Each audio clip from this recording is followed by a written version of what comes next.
பின்னாடி வேற எதுவும் தொடக்கூடாது ஈரத்துல.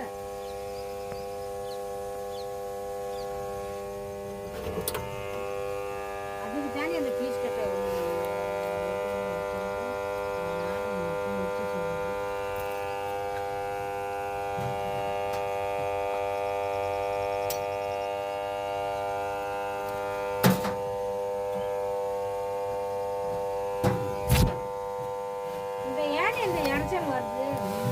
இது இது ஹம்மிங் சவுண்டு வரத்தாமா செய்யும்.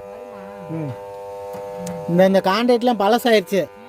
இந்த அதாவது கழட்டி பார்த்தேன், இந்த கான்ட்ராக்ட் பழசாயிருக்கு. ஓடுற வரை ஓட்டு, அப்புறம் மாற்றிக்கலாம்.